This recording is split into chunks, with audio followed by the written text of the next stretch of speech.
اللهم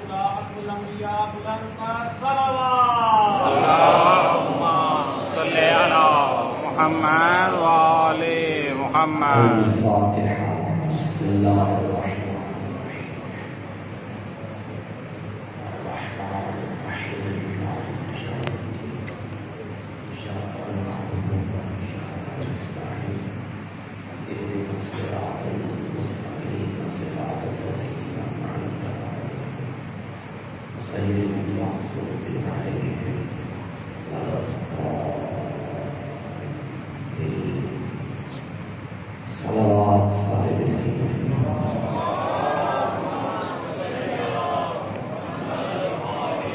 أعوذ بالله من الشيطان الرجيم. بسم الله الرحمن الرحيم. الحمد لله العالم العليم القادر الكبير الذي ليس له نوع ولا جنس ولا نظير، الذي أمر النبي البشير والنذير وصاحب المعراج وسراج منير. يا أيها الرسول بلغ ما أنزل إليك من ربك في خوم الغدير. فقال رسول الله من كنت وليه فعلي وليه والأمير.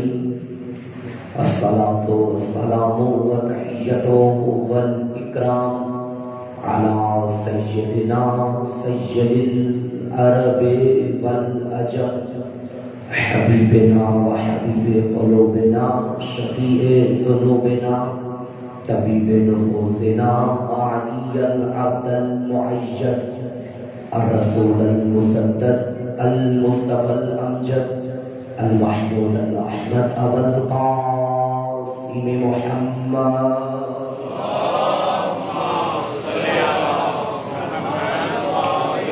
وآله الطيبين الطاهرين المعصومين المظلومين المنتخبين المنتجبين. ولعنة الله على أعدائهم ومكسر فضائلهم ومنكر ولايتهم أجمعين. أما بعد فقد قال الرحمن في القرآن. بسم الله الرحمن الرحيم. جاء الحق وزهق الباطل إن الباطل كان زهوقا. وقال الإمام حسين بن علي عليهما السلام. بسم الله الرحمن الرحيم. إنا نحن أهل بيت النبوة ومعدن الرسالة وحمد الرحمة ومختلف الملائكة مثلي لا يغاير مثل صلوات. اللهم صل على محمد وآل. السلام على الحسين وعلى علي بن الحسين وعلى أولاد الحسين وعلى أصحاب الحسين وعلى أخوات الحسين. اللهم ارزقنا في الدنيا زيارة الحسين وفي الآخرة شفاعة الحسين واكتبنا من زوار الحسين واجعلنا من الباقين في عزاء الحسين. صلوات. اللهم صل على محمد وآل. نعرہ تکبیر. ماشاءاللہ استقبال محرم مل کے جواب دیجیے. نعرہ تکبیر. ماشاءاللہ. نعرہ رسالت. نعرہ رسالت. نعرہ حیدری. نعرہ حیدری. حسینیت. یزیدیت. برائے عظمت حسین ابن علی بلندر صلوات. اللهم صل على محمد وآل محمد. یہ اختیار کتنا وسیع و بلند ہے. سارا جہاں حسین کی مٹھی میں بند ہے. ماشاءاللہ ماشاءاللہ. اللہ بدلا ہے کربلا میں تقاضائے انقلاب، نیزے پہ اب جو سر ہے وہی سر بلند ہے۔ ماشاء اللہ ایوان انبساط میں جنت نہ کر تلاش، یہ تو غم حسین یہ آنسو میں بند ہے۔ دیکھے جہاں حسین کی آغوش کا کمال، تیر پست ہے گردن اصغر بلند ہے۔ ان کی ہمتوں پہ کوئی تبصرہ کیا کرے، بچہ بھی جن کے گھر کا شہادت پسند ہے۔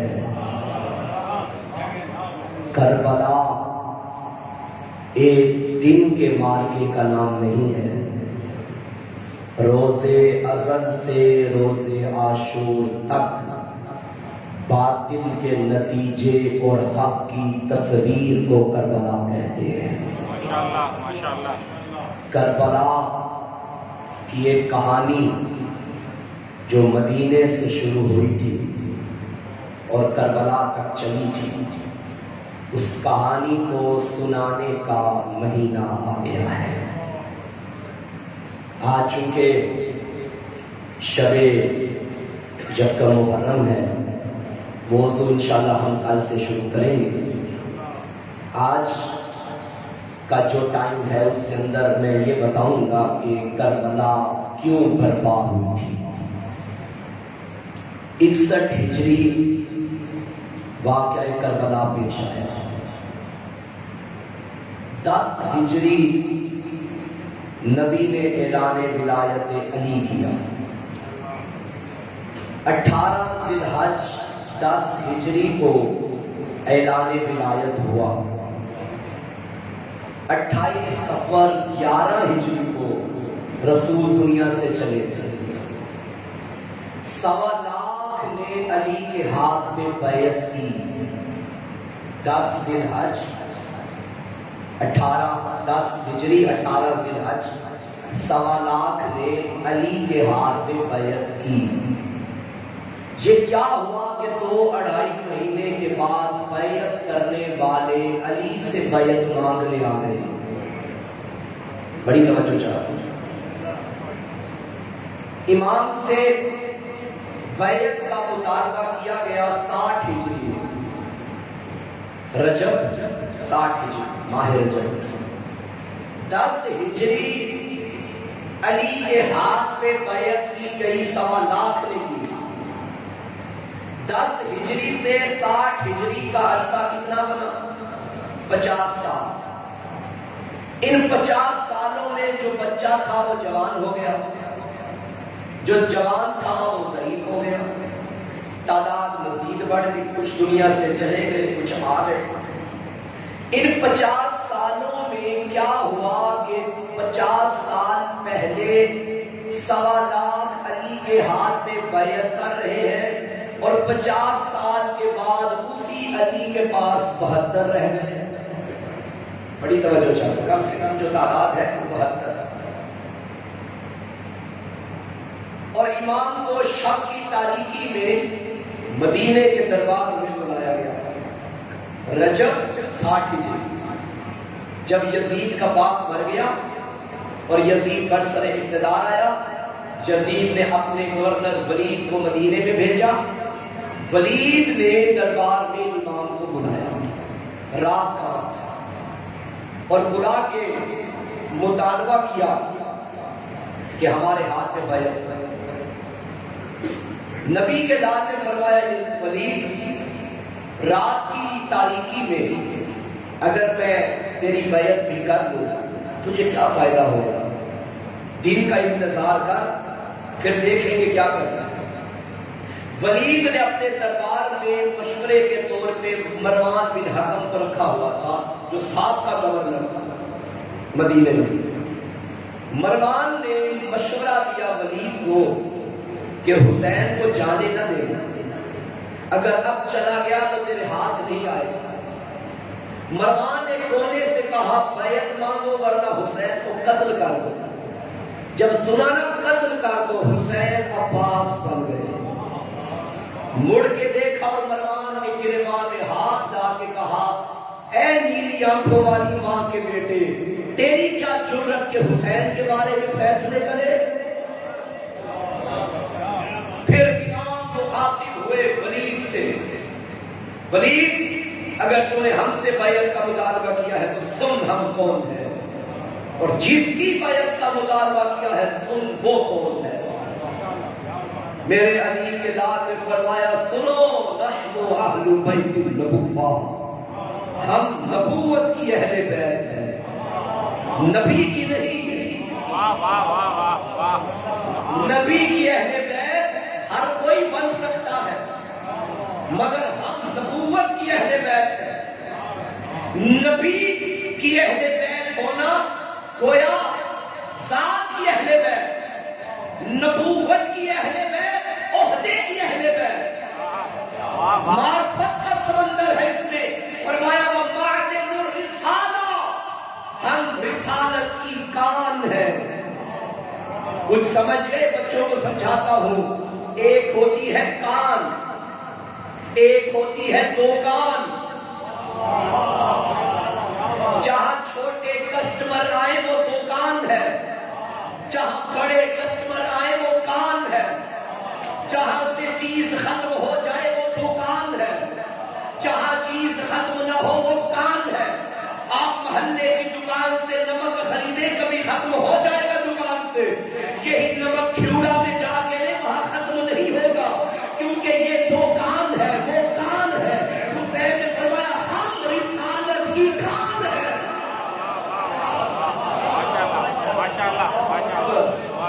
رسالت ہمارے گھر سے چلی ہے، ہم نبوت کی اہل بیت ہیں۔ اللہ وَمَعْدِنُ الرِّسَالَةِ وَمَحَلُّ الرَّحْمَةِ، ہمارا گھر وہ ہے جو رحمت کا گھر ہے۔ وَمُخْتَلَفُ الْمَلَائِكَةِ، ہمارا گھر فرشتوں کے آنے جانے کا ڈیرا ہے۔ ہم ہیں، ہم ہیں، ہم ہیں۔ اور جس کی تو بیعت کا مطالبہ کر رہا ہے، یزید رجل فاسق، یزید فاسق مرد ہے، شارب الخمر، وہ شراب پینے والا ہے۔ وقاتل نفس المحترمہ، وہ نفس محترمہ کا قاتل۔ حسین نے یہ بھی بتایا ہم کون ہیں، یہ بھی بتایا وہ کون ہے، بلکہ یوں کہوں تولا کے ساتھ تبرہ کا آغاز ولید کے دربار میں حسین نے کیا۔ ہم صاحبان ضرور ہیں، ہم صاحبان سلام ہیں، ہم صاحبان قرآن ہیں۔ یزید وہ ہے جو فاسق مرد ہے، یزید وہ ہے جو شراب پینے والا۔ پھر فرمایا مثلی لا یباع مثلہ، مجھ جیسا، یہ نہیں فرمایا کہ میں اس کی بیعت نہیں کروں گا، نہیں، مجھ جیسا اس جیسے کی بیعت نہیں کرے گا۔ یہاں میں ایک سوال کروں گا، عموماً ہمارے ممبروں پہ یہ کہا جاتا ہے کہ امام نے یزید کی بیعت کیوں نہیں کی؟ اس لیے کہ یزید فاسق و فاجر تھا۔ نہیں، اگر یزید فاسق و فاجر نہ بھی ہوگا پھر بھی حسین بیعت نہ کرے، کیونکہ حسین حجت خدا ہے، حسین نمائندہ الہی ہے، حسین معصوم ابن معصوم ہے، اور معصوم غیر معصوم کی بیعت نہیں کر سکتا۔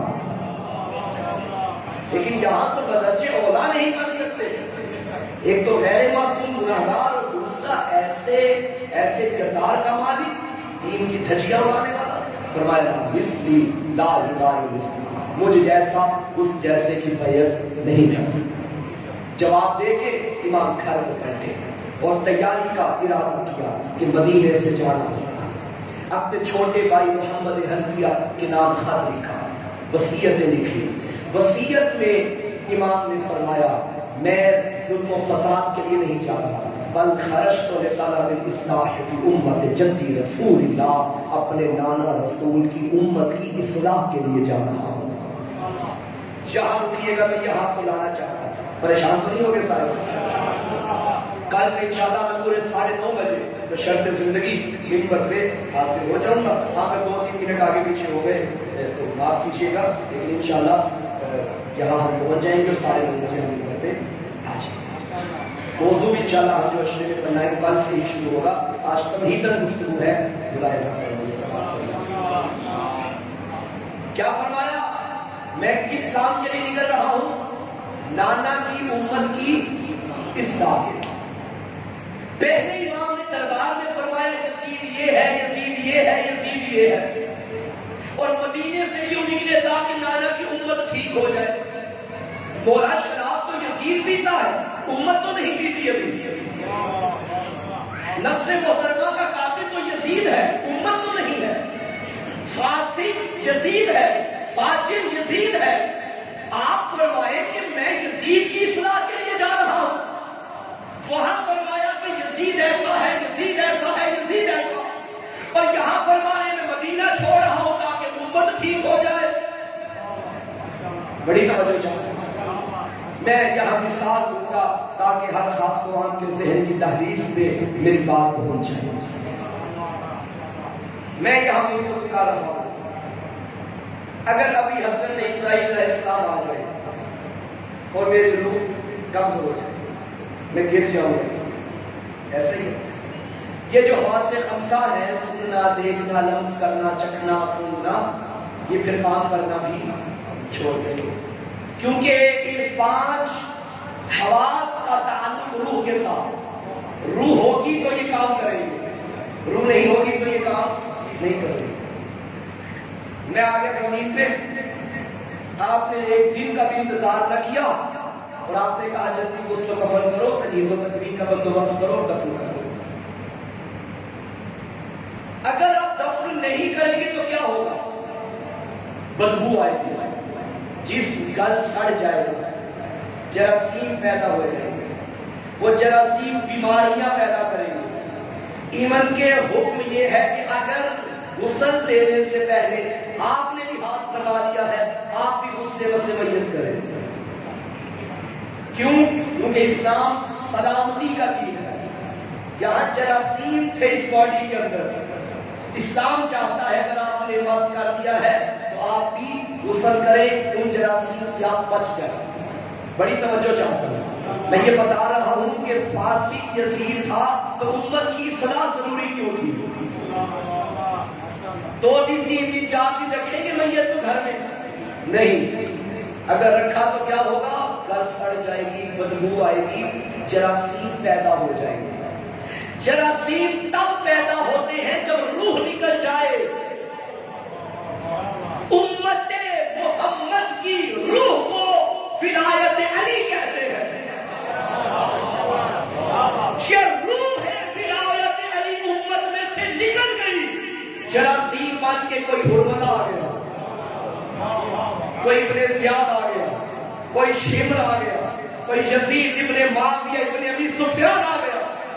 اب چونکہ جراثیم آ گئے, روح نکل گئی تھی, اور یہ جرثومہ جس کا نام یزید ہے یہ اتنا بڑھتا گیا کہ محمد کے منبر پہ جا بیٹھا. اب حسین پہ نازل تھا امت کی اصلاح کرے, امت ٹھیک ہو تو جراثیم منبروں پہ نہیں آتے. اور محمد اہل بیت محمد صلوات.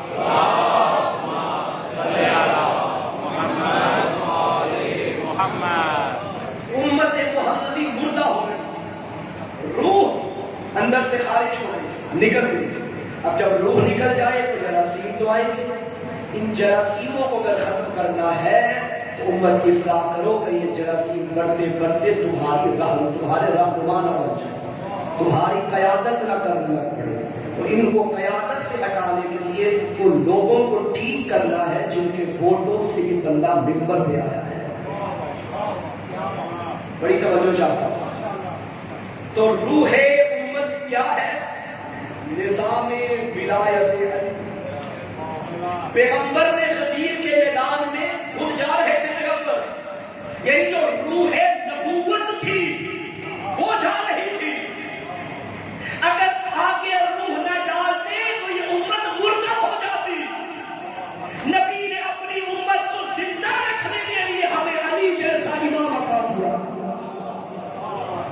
غدیر کے میدان میں امت کی روح کون؟ ولایت علی۔ آپ توجہ رکھیے، یہ امام نے جو فرمایا کہ میں نانا کی امت کی اصلاح کے لیے نکل رہا ہوں، ساتھ ہی میرے امام نے فرمایا رسیرو سیرت جدی رسول اللہ، میں پابند ہوں اپنے نانا کی سیرت کا۔ اب نانا کی سیرت کیا ہے؟ خدا کی قسم اگر آپ غور کریں تو میدان کربلا میں حسین کا ایک ایک قدم سیرت مصطفیٰ کا پابند رہا ہے، ایک ایک لمحہ سیرت محمدی کا پابند رہا ہے۔ امام نے نکلتے فرمایا میں نانا کی سیرت کا پابند، یعنی اب جو بھی حسین کرے گا وہی کرے گا جو نانا نے کیا، اور نانا کی امت کی روح کون ہے؟ ولایت علی۔ جہاں رکیے اب آئیے سیاہ ستہ جو ہمارے بھائیوں کی 6 کتابیں ہیں جو منبع ہے ان کے ہاتھ فقہ و حدیث کا، اس میں سے کتاب ہے سنن نسائی، یہ امام نسائی کی کتاب ہے، اہل سنت کے امام ہے۔ یہ امام نسائی محب علی بن ابی طالب تھے، انہی کی ایک اور کتاب ہے خصائص امیر المومنین، اور خصائص امیر المومنین میں امام نسائی نے 110 احادیث علی کی شان میں لکھی، اور اسی کتاب کے لکھنے کی پاداش میں اہل شام نے امام نسائی کی پسلیاں توڑ دی تھی جن کی وجہ سے وہ شہید ہو گئے۔ یہ ہے سنی تاریخ، بھائی توجہ چاہتا ہوں کیونکہ شیعہ سنی مجمع ہے، آپ کے آئمہ کی زندگیاں گزری ہے ولایت محمد والے محمد کی تبلیغ میں۔ امام نسائی کی کتاب خصائص امیر المومنین، اسی کتاب میں کتاب کیا موجود ہے پڑھے رہا۔ حضرت ابو بردہ یا ابو بریدہ رضی اللہ تعالیٰ عنہ نبی کے صحابی، امام نسائی نے یہ کتاب میں لکھا، حضرت نبی کی خدمت میں حاضر ہوئے اور فرمانے لگے یا رسول اللہ، جب بھی آپ علی کے فضائل پڑھتے ہیں میں ایک پریشانی میں ہوں، اور یہ پریشانی آپ سے شیئر نہیں کروں گا تو کس سے کروں گا؟ بہت پریشان ہوں، مجھے بتائیے اس کا حل۔ فرمایا کیا ہوا؟ فرمایا جب بھی آپ علی کے فضائل پڑھتے ہیں میرے دل میں علی کے بارے میں بغض پیدا ہو جاتا ہے، کینہ پیدا ہو جاتا ہے، میں بہت پریشان ہوئی، کیا کروں؟ اس کا حل کیا ہے؟ شرمندہ بھی تھے حضرت نبی کے صحابی، اور سر جھکا ہوا، آنکھیں جھکی ہوئی، کہتے جب میں نے اتنا کہا میرے نبی نے کوئی جواب نہ دیا، میں نے پھر کہا یا رسول اللہ مجھے اس پریشانی کا حل بتائیے، جب بھی آپ علی کے فضائل پڑھتے ہیں، علی کی شان میں کوئی حدیث پڑھتے ہیں تو میرے دل میں علی کے بارے میں بغض و کینہ پیدا ہو جاتا ہے، کیا کروں؟ کہتے میں نے سوال کیا، نبی نے پھر جواب نہ دیا۔ اب میں نے جب سر اٹھایا، سردی کا موسم تھا لیکن محمد جیسی رحمت کے چہرے پہ پسینہ آ گیا۔ کہتے میں پریشان ہو گیا کہ میں نے نبی کو پریشان کر دیا، سر اٹھایا پھر نظریں جھکا دی، یا رسول اللہ کچھ تو فرمائیے، آپ میری پریشانی میں اور اضافہ کر رہے ہیں، میں پہلے پریشان تھا، کیا کروں؟ علی کا فضائل سنتا ہوں دل میں بغض علی آ جاتا ہے، آپ حل بتائیے۔ کہتے نبی نے کوئی جواب نہ دیا، میں اور پریشان ہوا، اب میں نے نبی کے آگے کہا یا رسول اللہ آپ اپنا ہاتھ آگے بڑھائیں تاکہ میں دوبارہ اسلام کی بیعت کروں۔ کہتے میں نے اتنا کہا، میرے نبی نے کوئی جواب نہ دیا بلکہ فوراً اپنا ہاتھ آگے بڑھا دیا، میں نے نبی کے ہاتھ میں ہاتھ رکھا۔ نبی جانتے ہیں بھوک سے علی رکھنے والا مسلمان نہیں ہو سکتا۔ نعرہ حیدری، یا علی یا علی یا علی مدد۔ توجہ ہے سامنے موجود، اہل سنت کی کتاب میں یہ موجود ہے کہ نبی نے دوبارہ اس سے بیعت کروائی جس کے دل میں بغض علی تھا، اور بغض علی رکھنے والا مسلمان نہیں ہو سکتا۔ اب آئیے وہ جو نانا کی سیرت کا پابند بن کے مدینے سے نکلا تھا، کربلا میں آوے عاشور کا روز علی اکبر مارے گئے، حضرت قاسم شہید ہو گئے، حضرت عباس شہید ہو گئے، شہداء مارے گئے۔ اب امام نے اپنی سلجنا کو اندر خیمے میں کیا، نبی کے ناکے پہ سوار ہو گیا، نبی کا امامہ پہنا، نبی کی ہوا کبا سے وطن کی، نبی کے ناکے پہ بلکہ شکا ہو حسین و بنی کی تصویر بن کے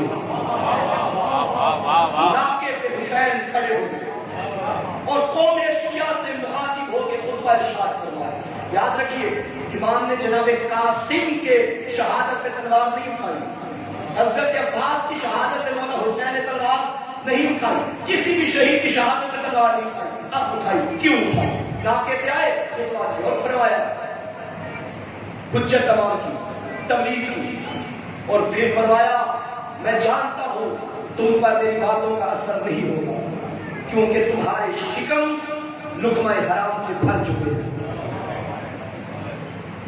بڑی توجہ چاہتا ہوں، خدا کی قسم حسین کے ایک ایک لمحے میں پیغام ہدایت موجود ہے، ایک ایک جملے میں پیغام ہدایت موجود ہے۔ اگر پیٹ حرام سے بھرے ہوں امام معصوم کی باتیں بھی اثر نہیں کرتی۔ خدا معاف فرمائے، فرمایا تمہارے پیٹ حرام سے بھر چکے ہیں، تمہارے وجود پہ میری باتوں کا اثر نہیں ہوگا۔ چلو نہیں ہوگا، لیکن ایک سوال کا جواب دو، کیا میں تمہارے نبی کا نواسا نہیں ہوں؟ سب نے کہا ہے۔ تم بتاؤ کہ تم نے نہیں دیکھا کہ نبی مجھے اپنے شانوں میں سوار کرتے تھے؟ کہا بالکل دیکھا ہے۔ تم نے نہیں دیکھا کہ میں حالت سجدہ میں نبی کی پشت میں سوار ہوا؟ ان کا دیکھا ہے۔ پھر بتاؤ میرے قتل کے پیچھے قتل کے لیے کیوں آمادہ ہو گئے، میرے خون کے پیاسے کیوں ہو؟ تب سب کی آواز آئی بغضًا لأبیک، تیرے باپ کے بغض کی وجہ سے۔ اب حسین نے تلوار اٹھائی اور لڑے تاکہ مورخ یہ نہ لکھے کہ حسین نے مسلمانوں کو مارا ہے۔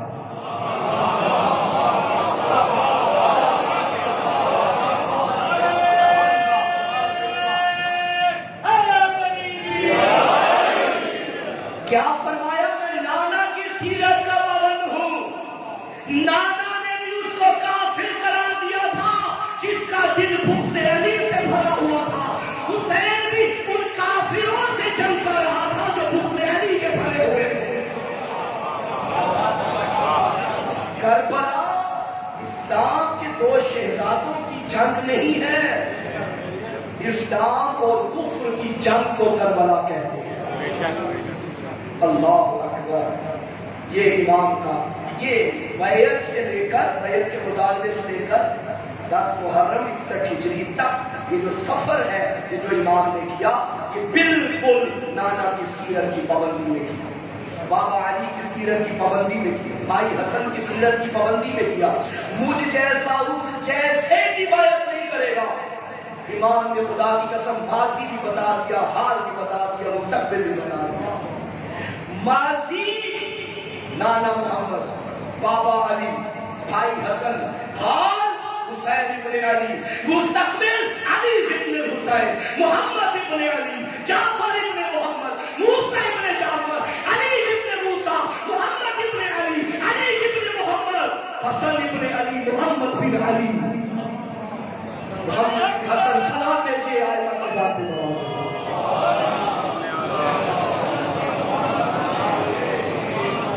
حسین نے بتا دیا وہ جیسا اس جیسے کی بیعت نہیں کر سکتا۔ مجھ جیسا میرا بھائی حسن ہے، مجھ جیسا میرا بابا علی ہے، مجھ جیسا میرا نانا محمد ہے۔ نہ میرے جیسوں نے تیرے جیسوں کی تھی، نہ میں تیری کروں گا اور نہ میرے جیسے تیرے جیسوں کی کریں گے۔ ماشاءاللہ ماشاءاللہ۔ وہ اب غور کریں، یہاں سے اندازہ لگائیں کہ کربلا میں جیتا کون اور ہارا کون۔ کربلا سے پہلے یزید نے شام سے ولید کو گورنر بنا کے مدینے میں بھیجا، مطالبہ کرو بیعت کا۔ لیکن کربلا کے بعد سجاد شام میں رہے، یزید بھی شام میں رہا۔ ایسا مارا حسین نے، پھر یزید کی جرأت نہیں ہوئی کہ حسین کے بیٹے سے بیعت مانگے۔ مولا سجاد سے بیعت نہیں مانگی، حالانکہ مولا حسن سے مطالبہ کیا گیا، مولا امیر سے مطالبہ کیا گیا بیعت کا، مولا حسین سے مطالبہ کیا گیا بیعت کا، لیکن سجاد شام میں موجود ہے، لیکن حسین نے ایسا مارا، اس کی جرأت نہ تھی کہ حسین جیسوں سے بیعت کا مطالبہ کرے۔ توجہ فرما رہے صاحب، صلاۃ پیچھے امام کی ذات والا سے۔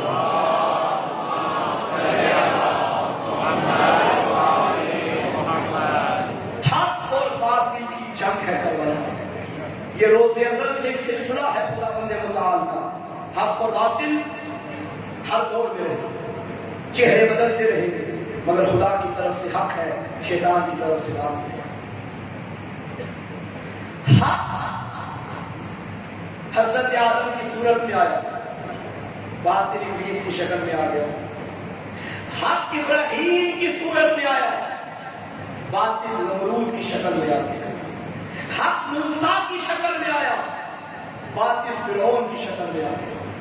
حق محمد کے چہرے میں جلوہ فکر ہوا، باطل ابو جہل کی صورت میں آ گیا۔ حق علی بن کے آیا، واہ واہ واہ واہ واہ، حق حسن بن کر آیا، یہاں باطل بھی آیا۔ ان حق کے نمائندوں کا نمائندہ بن کے حسین آیا، وہاں باطلوں کی تصویر بن کے یزید آ گیا۔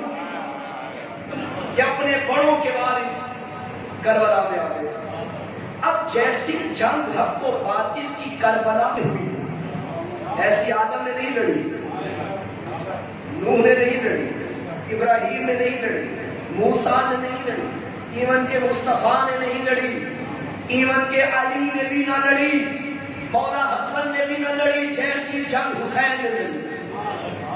اور کمال ہے جنگ حسین نے لڑی، مگر آپ بچوں کی کتابوں میں دیکھ لیں، نبی کی اور علی کی ہوئی جنگوں کو جنگ بدر کہتے ہیں، جنگ احد کہتے ہیں، جنگ جمل کہتے ہیں، جنگ خیبر کہتے ہیں، مگر کربلا کی جنگ کو کوئی جنگ کربلا نہیں کہتا، واقعہ کربلا۔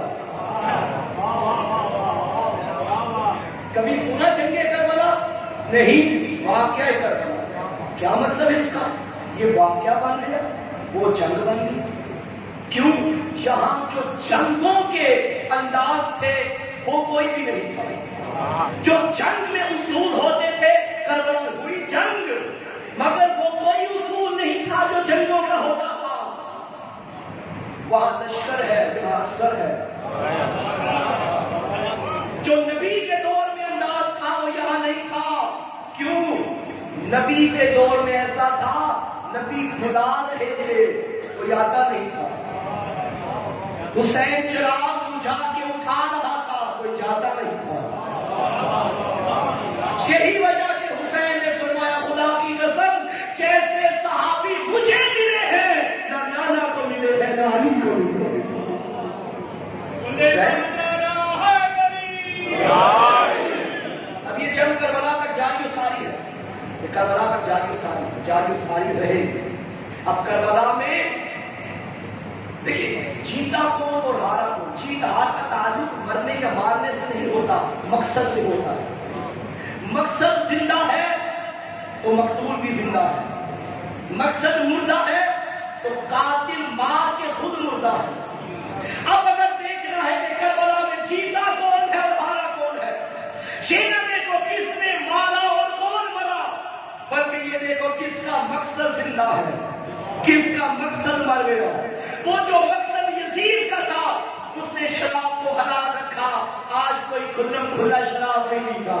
اس نے ماں بہنوں پھیوں سے نکاح کو جائز قرار دیا، آج کوئی یہ کام نہیں کرتا۔ وہ حیا کو ختم کرنا چاہتا تھا، آج حیا زندہ ہے۔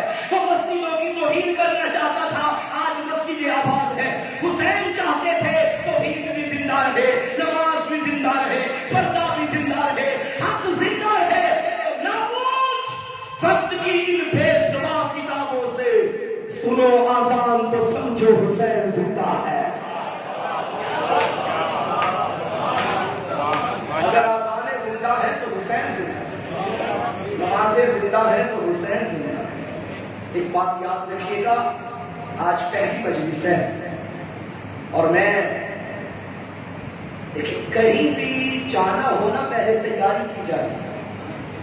کہیں بھی جاؤ آپ کسی عام جگہ پہ چلے جائیں اس کی بھی تیاری کرنا، ایون کہ بازار میں جانا اس کی بھی تیاری ہوتی ہے، خالی ہاتھ بازار بھی نہیں جاتے۔ بازار حالانکہ اس جگہ کی کوئی ویلیو نہیں لیکن پھر بھی خالی ہاتھ جاتے۔ اب آپ نے مہمان بننا ہے حسین ابن علی کا، لیکن اس کی تیاری کرنی ہوگی۔ جوانوں بزرگوں یہ بات میرے لیے جانا، حسین کائنات کا وہ بادشاہ ہے کہ جس کو صرف نعروں کی یا مجموعوں کی ضرورت نہیں، ان چیزوں میں جو راضی ہو جائیں وہ دنیا کے چھوٹے چھوٹے لیڈر ہیں، حسین کو حر چاہیے۔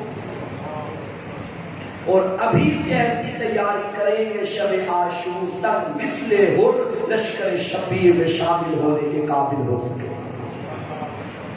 یہ جو آنکھوں سے آنسو نکلنے ہیں یہ کوئی معمولی بات نہیں ہے، خدا کی قسم معمولی بات نہیں۔ آج کا مرد آسانی سے نہیں روتا، لیکن یہ کیا مجلس کا ماحول کہ یہاں پڑھنے والے نے تھوڑا سا مسائل پڑھا اور آپ کے جگر پھٹ رہے۔ آنکھیں اس وقت رونے کے قابل ہوں گی جب یہ آنکھیں حرام سے بچیں گی۔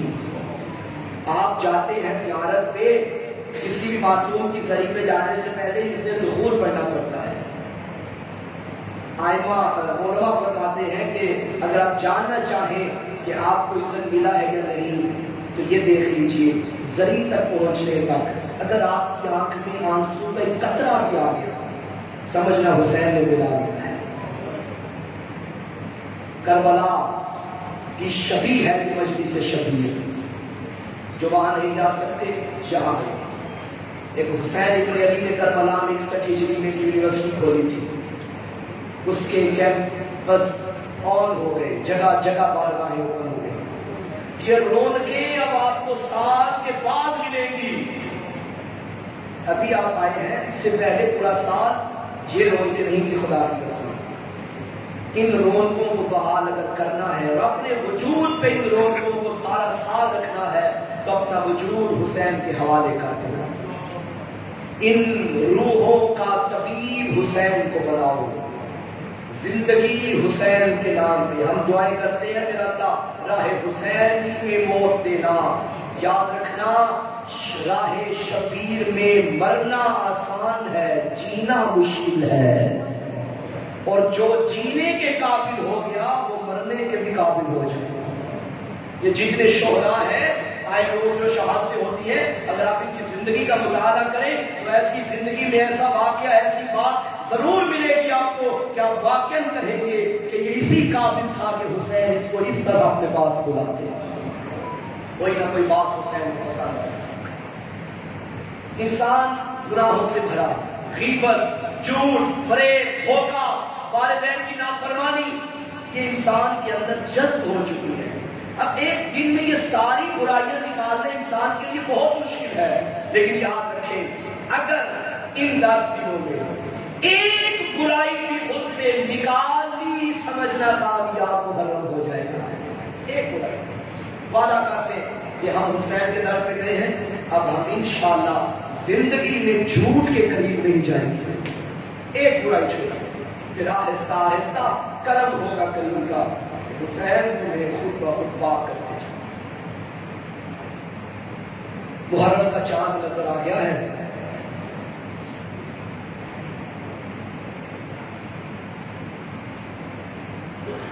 سوائے مجلس میں فضائل اہل بیت کے علاوہ کوشش کرنا اب چہرے پہ مسکراہٹ نہ آئے، ایسے رہنا گھروں میں بازاروں میں جیسے کسی کے گھر سے جنازہ اٹھتا ہے۔ کل کی بات ہے، کوئی انتظار کر رہا تھا چاند آج نکل جائے، کوئی کہتا تھا کل نکلے، تم دعائیں کر رہے تھے چاند نکلے، زینب تڑپ رہی تھی میرا اللہ یہ چاند نہ نکلے، کیونکہ اس چاند نے حسین کو ضعیف کر دینا ہے، نہ نکلتا یہ چاند ام لیلا کی بینائی نہ جاتی، نہ نکلتا یہ چاند تو میرے باپ کی چھوٹی ویران نہ ہوتی، نہ نکلتا یہ چاند حسین اکبر کا لاشا نہ دیکھتا۔ غیرت مندوں سنو یہ جملہ، نہ نکلتا یہ چاند زینب کی چادر نہ لٹتی۔ عزاداروں اس چاند کو دیکھ کے بہن اور بھائی نے بڑا گریہ کیا، مگر یہ کہہ دوں تو کوئی مجا نہ ہوگا، بہن چاند دیکھ کے بھائی کا کفن دیکھ یاد کر کے روتی تھی، اور بھائی چاند دیکھ کے بہن کی چادر یاد کر رہا تھا۔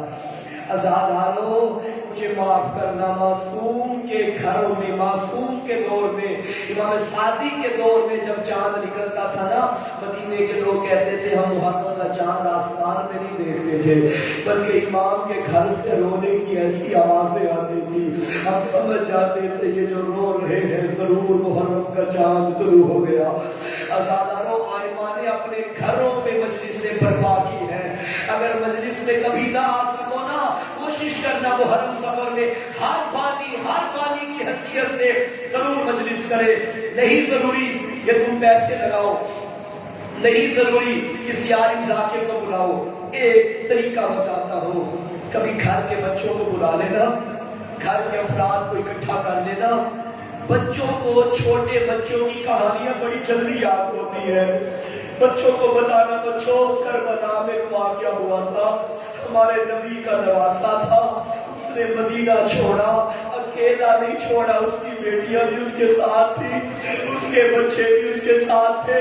پھر جب بچے تمہاری بات سنے پھر بتانا، حسین کی ایک بیٹی تھی جس کا نام سکینہ تھا، حسین کا ایک بیٹا تھا جس کا نام علی اصغر تھا۔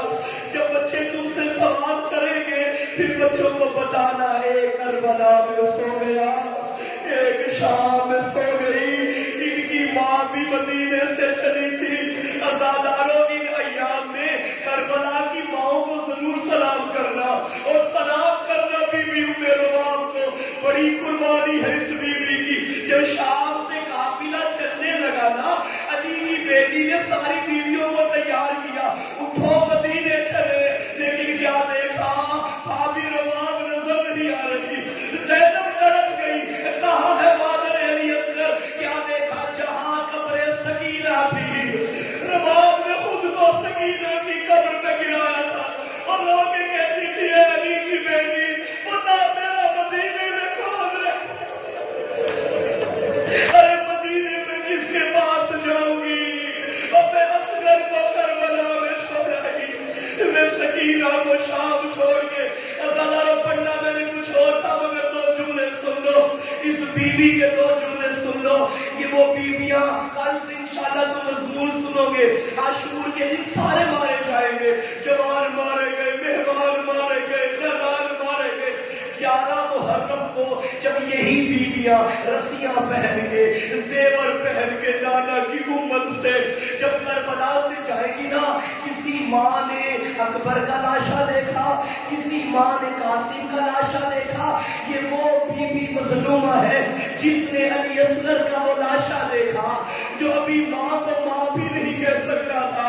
عزاداروں اب دھوپ میں حسین کا لاشا دیکھا، تڑپ گئی ام روام، اور لوگوں نے کہا اصغر معاف کرنا، قرآن کہتا ہے بچوں کو 2 سال تک دودھ پلاؤ، اصغر میں تجھے 6 مہینے بھی نہ پلا سکی، اصغر میں وعدہ کرتی ہوں، ارے میں جب تک زندہ رہوں گی میں ٹھنڈا پانی نہیں پیوں گی۔ اب نظر پڑی لاشا حسین پہ، اور لوگوں نے کہا مولا آپ کا لاشا دھوپ میں چھوڑ کے جا رہی ہوں، مولا وعدہ کرتی ہوں میں جب تک زندہ رہوں گی چھاؤں میں۔ عزاداروں سنو گے جملہ، میں نے روایت میں پڑھا، جب تک بی بی ام روام زندہ رہی، نہ ٹھنڈا پانی پیا، نہ یہ بی بی چھاؤں میں آئی۔ تم جانتے ہو شریعت میں پانی پینا واجب نہیں ہوتا، ہاں اس وقت واجب ہے جب تمہاری طبیعت اتنی ناساز ہو جائے کہ ڈاکٹر کہے پی لو ورنہ مر جاؤ گے۔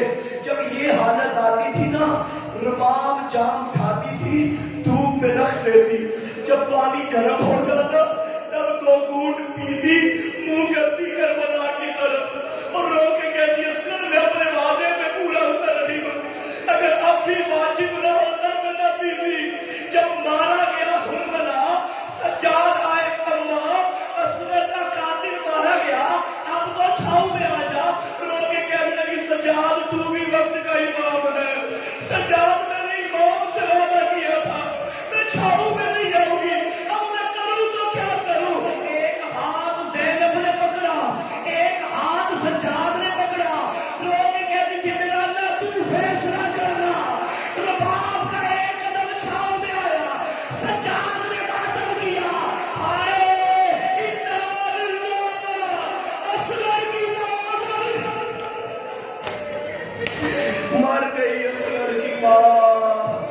لوگوں محرم شروع ہو گیا، لوگوں 19 مہینے میں ہمیں اکبر پہ ماتم کرنا ہے، ہمیں علی اصغر پہ ماتم کرنا ہے۔